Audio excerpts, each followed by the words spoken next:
Hey folks, my name's Kevin and it's time for a little bit more knife nerdery, and today we have the privilege of checking out a new prototype from Divo Knives. This one's called the Growler, continuing their, I guess, beer theme. The previous one was called the Stout. They also have one called the Mash. The Growler. Anyway, if you don't know what Divo Knives is, that's their logo right there. It's a collaboration between Kevin, aka Lefty EDC. He's another YouTuber, and it's been over a year of me doing this channel. I still feel it was weird to refer to myself as a YouTuber. But anyway, he's another YouTuber. It's pretty good odds that you are familiar with his channel already, if you know what mine is, because he's been mentioned many, many times on here, and he's also just a bigger channel than me. So anyway, Kevin's done a ton to help out folks in the community. He's just, I don't know, he's a very fun, enthusiastic person, and he makes great content. So go check him out. But it's a collaboration between him and Colin, aka CM Knife Designs. And Colin has quite a few designs at this point. He actually has a new one coming out, I think, through Best Tech, that is a modern twist on a lockback design. It's actually really, really cool. So together they are Divo Knives, and this is their second knife prototype. I did a full small details review on the Stout, and if you watch that, you you will remember that I said that the Stout, as my understanding goes, it was basically a knife that Kevin designed and Colin helped to bring to fruition. And I said in that I expected their future designs to be more of a true kind of collaboration between the two of them when it comes to the design language. And as a result, I thought that I would probably like them a whole lot, just as much as the Stout, if not even more, because I'm actually a really big fan of Colin's kind of general design language. And that's exactly what we have going on here. This feels much more like a Colin knife to me from the overall curvatures of things and stuff like that.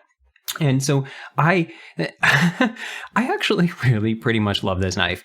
This is a prototype, and this is being made by Shieldon. And Shieldon is a newer up-and-coming Chinese knife manufacturing company, and they are doing OEM work. So it's also just really cool to get to experience something from Shieldon. I gotta be honest, I'm really pretty impressed by this. There's a few things that I'm that they could obviously improve on, and this is definitely targeting the budget audience. This is targeted about $100 price tag. He's not sure exactly where it's going to fall, but for that price tag and in general, they're doing some stuff that is really, really nice. So let's start taking a look. This is a big departure from the Stout in terms of blade shape. This thing is all freaking belly. I forget exactly what knife Kev said he designed the blade pattern after. I'll pop that in. It's a Benchmade knife that's an all belly knife. It's like some skinning kind of name. Anyway, but this is definitely not the sheep's foot or sheep's spoon thing that we saw on the Stout. It's an all belly knife, but it still has a pretty low tip. And that belly is spread out enough that you can indeed get to that tip, but you do have to kind of roll up over that. So it's not the easiest to cut the tip, but you definitely still can. But with a big belly like this, this is meant to be doing slicing, rolling kind of slices, long draw cuts. And basically, I think they just wanted to kind of open up their product lineup to include a variety of different kinds of blades and not just make everything a sheep's foot, even though Kev always says how much he loves sheep's foot. This blade itself is pretty thin. It's 0.1165, not even a full 0.12, and so it's nice thin blade stock. And the bigger thing is that this is a very, very tall blade. This grind alone is what did I measure this? 1.175 inches, almost 1.2 inches. And what that means is you're starting at a thin blade stock and thinning it out for a very long time. And so this gets quite thin behind the edge. This is very thin and slicey. It is 13 thousandths behind the edge. And I loved cutting with this. This thing rips through cardboard. It's a very, very good slicer. Now, I do find that this type of full big belly is not my favorite for cutting, and this is the same thing that Kev says he finds too. As I go cut through it, it's more likely that I'm going to slide out of the cut if I cut towards the tip. But we have enough relatively flat spot here that I didn't actually find that to be a big problem with this knife at all. And like I said, it's reasonably laser beamy. This is also a very nice sharp edge that came on it. I think So this one was sent to me by Justin, who runs White Mountain Knives, because this is going to be a White Mountain Knives exclusive. We'll talk about it a little bit more at the end. And this was the one that they sent to him as like his prototype, but he sent it to me, and I'm going to include it in his general pass around that Kev is organizing. So I don't really know how much like wear was put on this, if anything, by Justin, but this came to me very, very sharp. So that was really cool to see that on a factory edge. There's a lot about this blade that is going to be changing, though. So like one of the things I normally point out is the plunge grind, and that's the grind that takes you from the full thickness down to the thinnest behind the edge. And on this version here, you can see it terminates all at the end. Now it's just barely, you can see a tiny bit of a smile, but don't worry about that, because one of the people that Kev already got feedback from was Jared Neves over at Neves Knives, and plunge grinds is something that Jared understands very, very well as a knife sharpener, and so they've already gotten that feedback. They've already translated that to Shieldon, and supposedly it's fixed. And Kev sent me a model mock-up that they'd had, and you can see that the plunge is indeed fixed there. The other thing is that this blade finish is interesting. It actually confused me at first, because the curvature of these grind lines tricked me into thinking it might be a hollow grind, because if you have perfectly straight up and down grind lines but on a concave surface, it can look like, it will look like they're curved. This is not. This is a flat grind. This is just a like rounded edges, and I think it must come from the machine they're using. They're using some kind of disc grinder to grind this, and so it must leave a slightly curved edge. But again, that doesn't matter. Like, I was going to complain that this is a total fingerprint magnet, but that also does not matter, because the blade finish in the production version is going to be either a stone wash or a black wash, so it's not going to matter. This blade does stay thick all the way out to here, and then has this little edge right there, and then we come up to what is a reasonably thin but still sturdy tip. Like, this is not a fragile tip, but you can do some detailed work here. And overall, like, I really, really liked using this man. Yeah, look at that. Immediately a fingerprint magnet. I'm going to wipe that off with my Renegade Provisions EDC. I love these Renegade Provisions Co. Hanks. They're great for this kind of stuff. So yeah, this blade just cuts really, really well.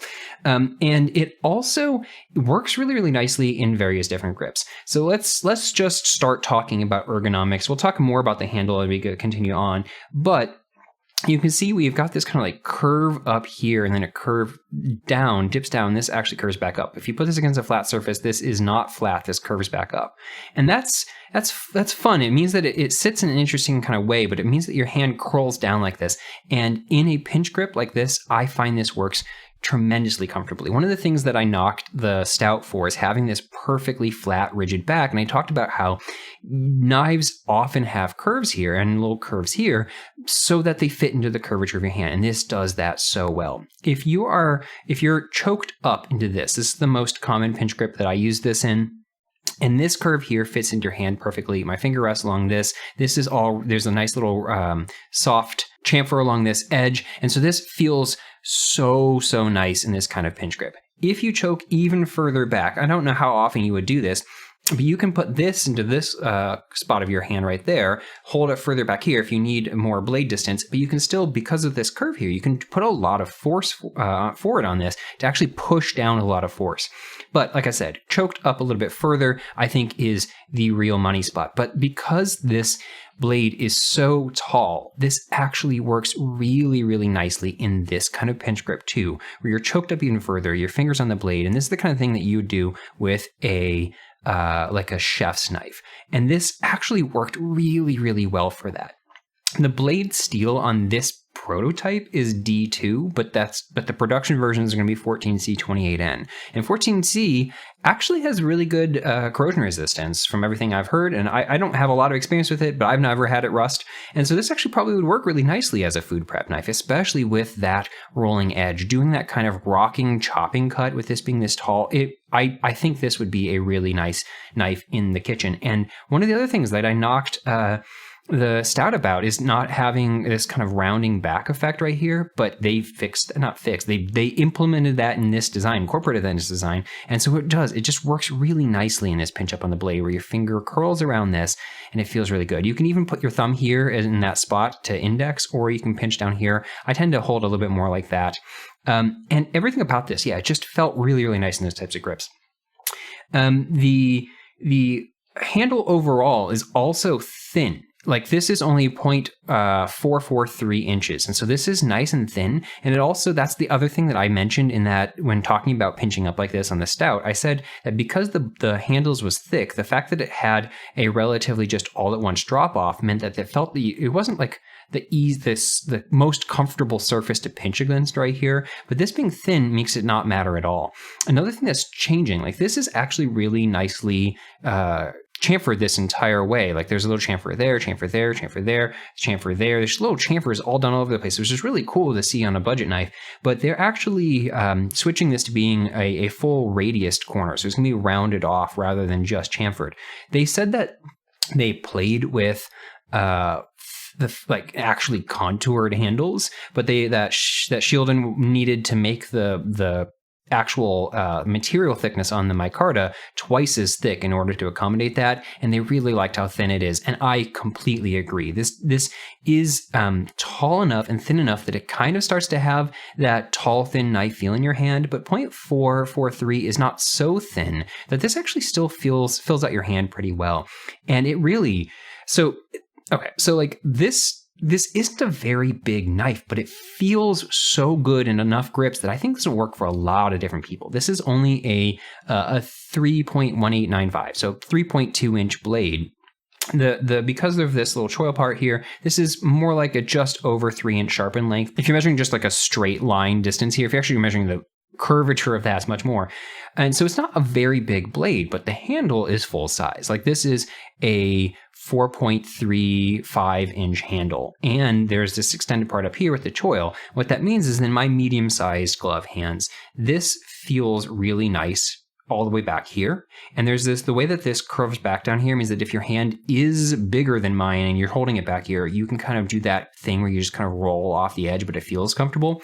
But there's this whole wonderful choil. So this feels really comfortable for me, but then choked up, that feels really, really nice and comfortable too. And look how much room I've got left over, which means if you have giant hands, this is still going to work for you. If you have my size hands, this is still going to work for you in a lot of different grips. And I like the moment I started holding this, I said that the handle on this Stout was probably my least favorite part of the design, even though it felt really nice in a lot of ways. But this has all of the kind of curvature and ergonomic intuitiveness that I wanted that to have. And as a result, I love the way this feels in my hand.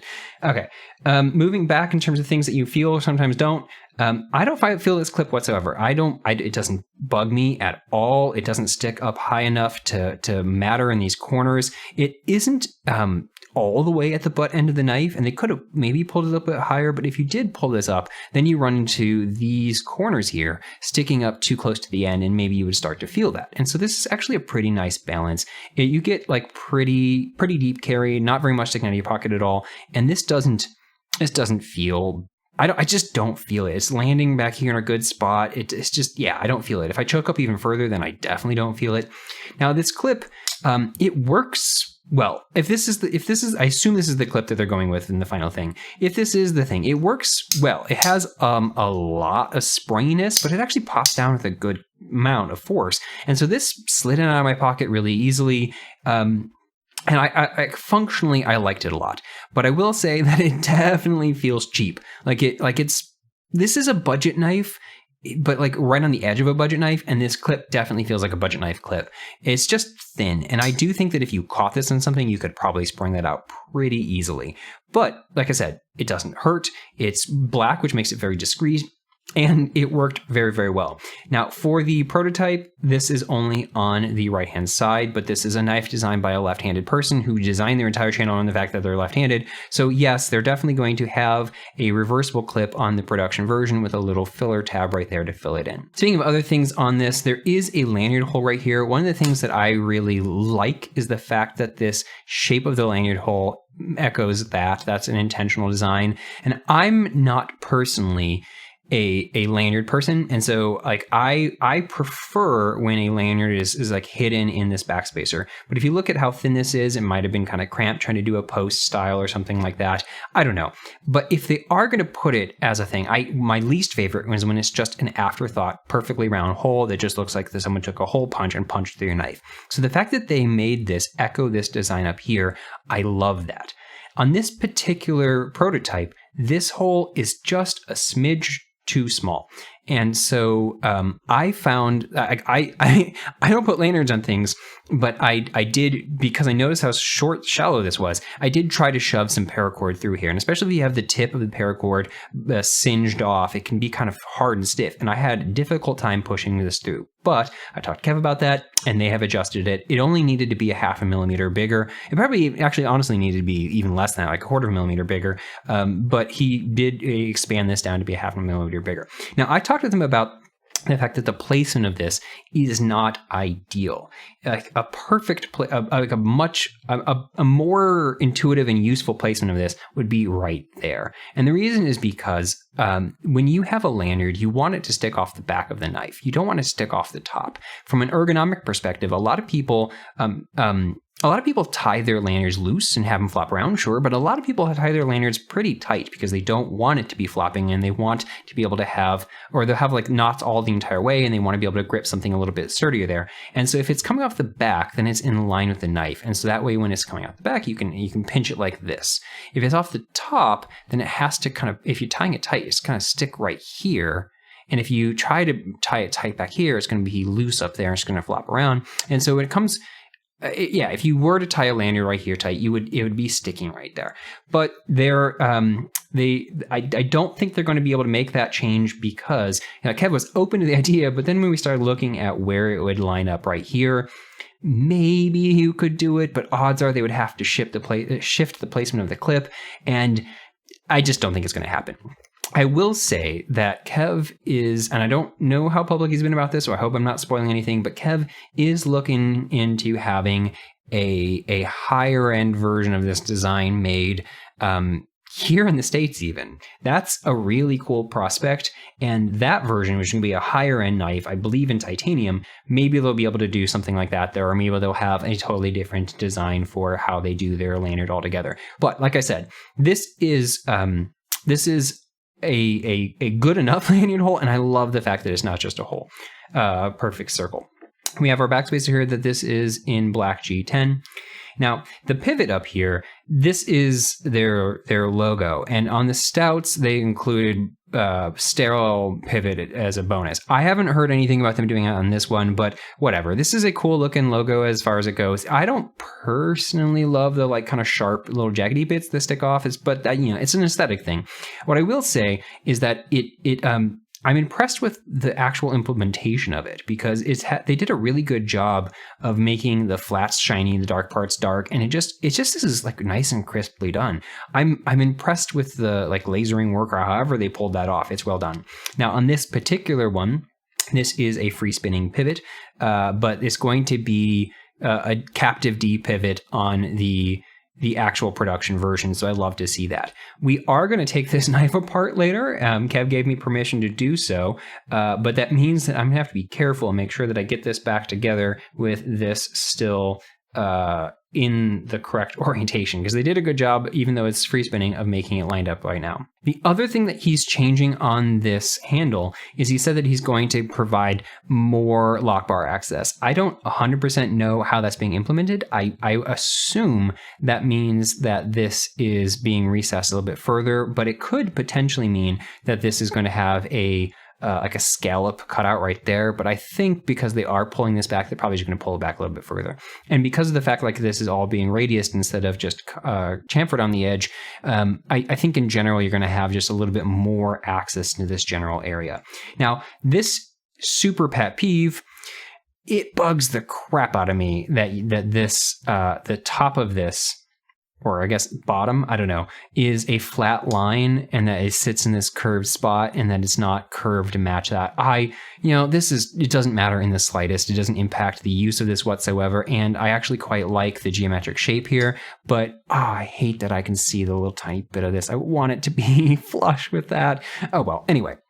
Let's start talking about this hole and how we deploy this knife, because I'm really loving the action on this knife. This is a large hole. It's obviously meant to be a reverse flicking knife, and I suck at thumb flicking knives, but I almost always get this one correctly too, which is just a testament to how easy it is to thumb flick it. But this is definitely a reverse flicking dream.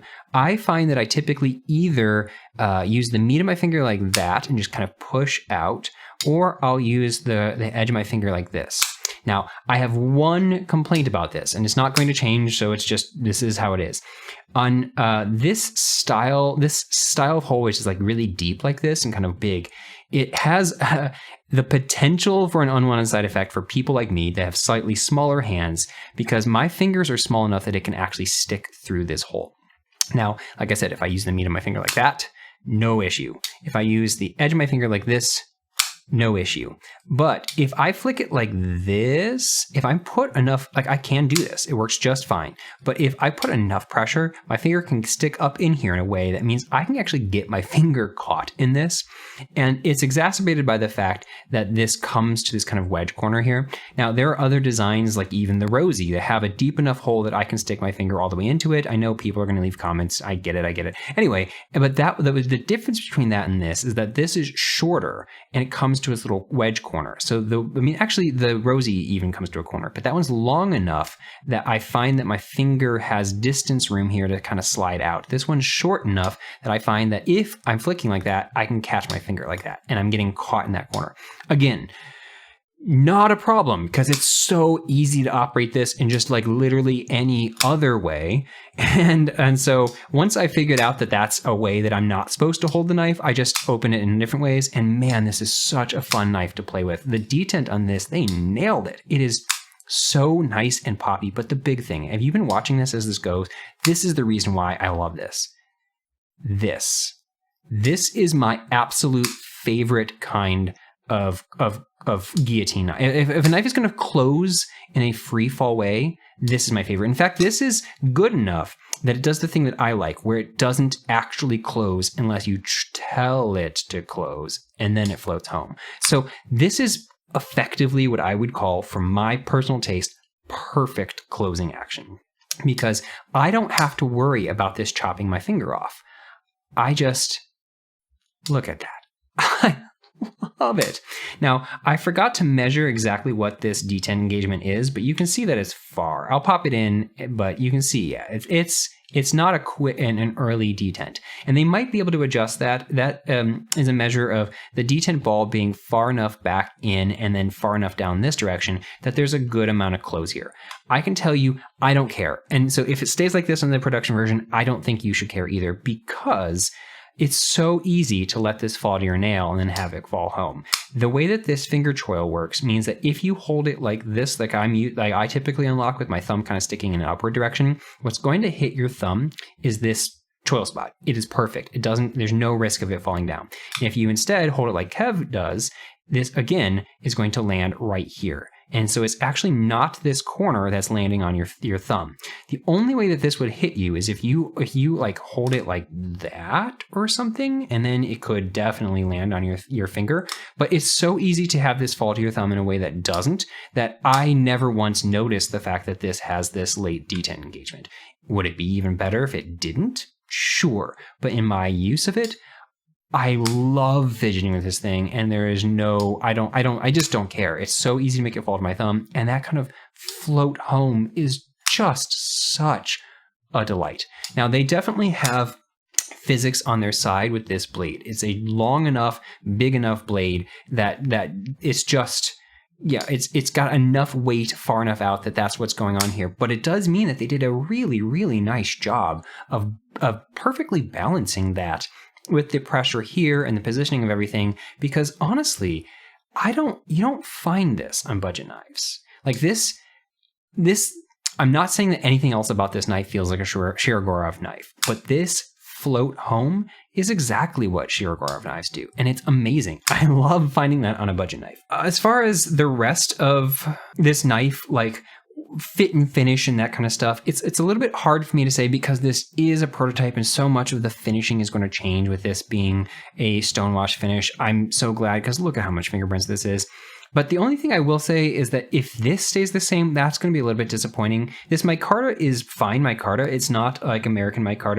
It's the kind that has a little bit thicker of fabric in it. So like the actual strands of fabric a little bit thicker, but it feels nice. It's got good texture to it. But the finishing they did here, you can really clearly see the machining passes. And sometimes seeing the machining passes looks kind of cool. In this particular case, I think seeing machining passes looks a little bit unfinished. But it's possible that that's just going to be on the prototype, and so I'm not going to really make any meaningful claims on what I think that's going to be like in the final version. Okay, so let's, is there anything else I want to talk about this? I think let's just get going and open this up. We have T8 hardware everywhere, and from the looks of it, these go into the backspacer, these go into the backspacer, and that is right there. So I'm pretty sure I can just stack this down, work this way, and take this off. I just got this recently. It's the Combat Beads MK2 driver. It's really cool because it's got the extras in the back, but I believe I already have T8 in it at the moment. I do. So let's just open this up. Oh, the one thing I will say, the centering is off. It's slightly favoring the clip side. So we'll see if we can adjust that too. But at minimum, I want to at least get it back into the same position it's in. That came out super easily without that any risk of spinning. So that's cool. Maybe it'll be that easy when we go. Why am I doing this on this mat? I got carried away. Okay, right off the bat, this black ring on the outside appears to be made of some kind of plastic. So that's interesting to see. Don't normally find that. Let's get these going. Pretty nice hardware for a budget knife. Let's see. Did I take that off enough? Oh, maybe not. What is still holding that together back there? I'm guessing because of this, I'm guessing this is just torqued, and that's probably what's holding it. I don't think this goes into the backspacer. I don't think it does that, but I'm having trouble. So I'm gonna go get a spudger to pry with this. Okay, let's see here. I think it's just torqued to the side. Yeah, that's all it was. It was getting caught on those barrel spacers. Okay, slide that into view. What do we have going on here? Pretty basic. These are black coated in some way steel liners. And that's one thing. Oh, I didn't mention this earlier. This is 4 ounces. And so, for a 3.2 inch blade, that's a little bit heavy. And it's all coming from the fact that there is no skeletonization whatsoever in these liners. So if they could do that, that'd be great. But if they were to do that, I'm sure that would bump the price up even higher. And they're definitely trying to target this as a budget knife.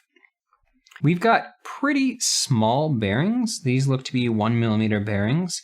I don't know if this is a standard size, but I think Kevin would be furious if he had a knife made that he couldn't put skiffs in. So let's see if we can swap skiffs in. My concern would be around whether or not they would fit in this little cutout right there. I don't know if I'm going to have anything in this particular size. What size is this barrel? Okay, so that is a 5mm pivot, but these do appear to be 1mm bearings. Do I have anything in that combination? My 1mm. Oof. 6, quarter. I do not. I've got 5mm 1/16 inch, and just in case I'm wrong, but I think that these are. Oh, no. Really? Am I wrong? I don't know what these are. They're not registering as 1/16, and usually ball bearings register exactly as 1/16 on this thing, and they're not registering as 1mm. Sure. Let's try to put some skiffs in this. Kevin will be proud of that. Will they fit? They certainly fit there, but that was my concern. They don't fit there. So I don't think they would fit in terms of overall stacking either, because these are definitely thicker, but my concern is whether or not they would fit into this little chamfer here. And you can see that the size, the outer diameter of that is not the right size. I don't honestly know if Skiff even makes smaller, well, no, those aren't 1mm. He makes 1 1/16 and 2 millimeters. So honestly, as of right now, I'm thinking there's not going to be the opportunity to put skiffs in this. Both the bearing size and thus the stacking overall thickness of everything is expecting something that's a different size ball, but also the size of that is going to need to be probably bigger if they're going to fit something else in. I'm sure that's something that Kev has thought about. If not, well, let's certainly think about it now. He had mentioned to me that he thought these were going to be on some kind of multi-row bearings that he hadn't taken it apart. That would have been kind of bonkers to find that on a budget knife, but there's all sorts of crazy things on budget knives these days. Okay, let's put this back together. Actually, let's, I guess, clean it first. Get some Q-tips in here. There's not like anything really dirty in here to clean, so I'm not really worried. I will spray a little bit of isopropyl on the end of this though, and just get in there.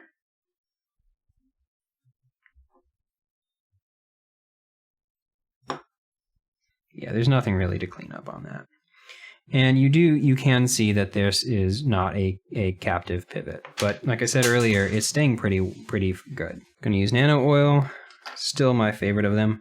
It's my favorite because it works really well, but it's not that I find that the other ones don't work well, it's that I find that the other ones smell weird. And since this one works fantastically and doesn't produce any kind of weird smell, I just always go for it instead. Not getting much out, am I? Put a little bit of heavy weight there on this track for the detent. It actually went back together pretty easily. I was a little bit worried about getting that in, but that just popped right in. Let's put these back in.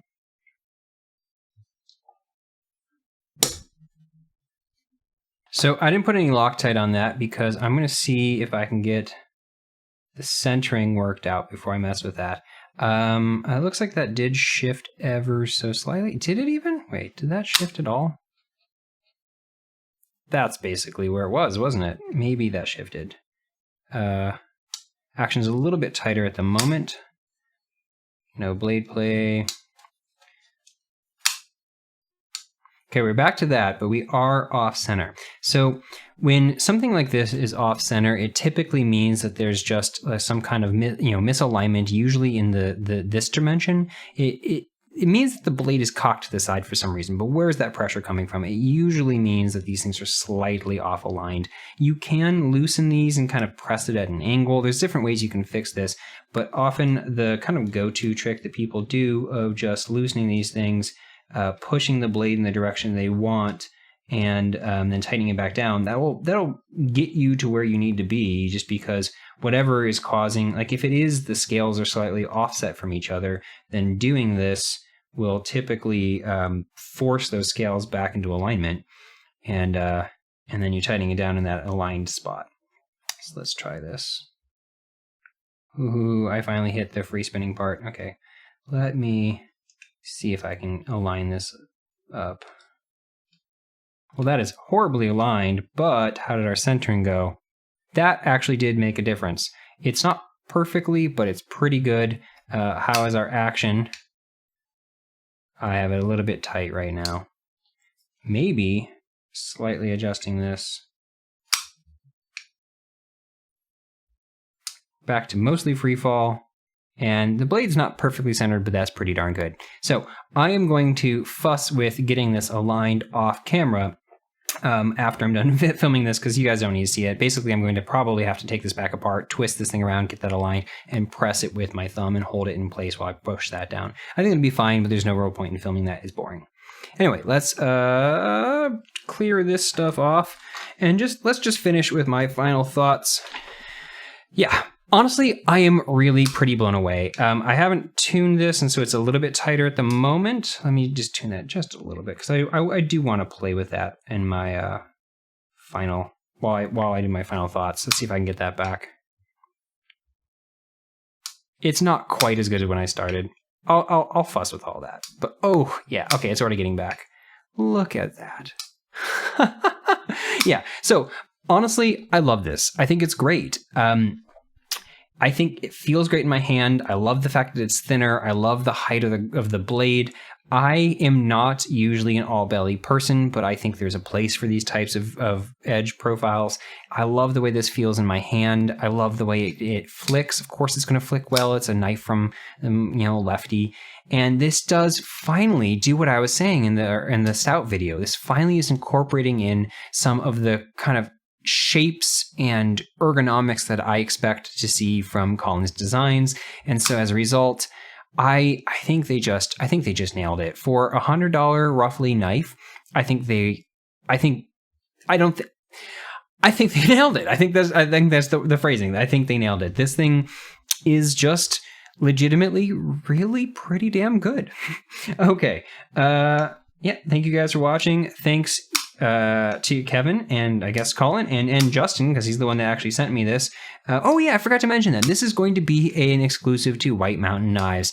I didn't know that when I first heard about it, but honestly, I'm cool with that. I love White Mountain Knives. I buy a lot of stuff there because they have a lot of stuff in stock, but also because they've got a discount code that a lot of people have access to discount codes like this. I have one, and you can use NERD10 at White Mountain Knives and get 10% off. And so it's just pretty cool because if a knife gets stocked there, they have plenty of things. And a lot of the stuff that I'm interested in does end up showing up there. But if they have it, you can just get it 10% cheaper than somewhere else. And so, okay, use your favorite knife store of choice, of course, in general. But this one is going to be exclusive to White Mountain Knives. So if you do want to get in on this, yeah, I don't know why you wouldn't. This thing is, I legitimately think this thing is pretty freaking awesome. Okay, thank you guys for watching. Thanks for letting me check this out, Kevin and Colin. And I'll catch you guys next time.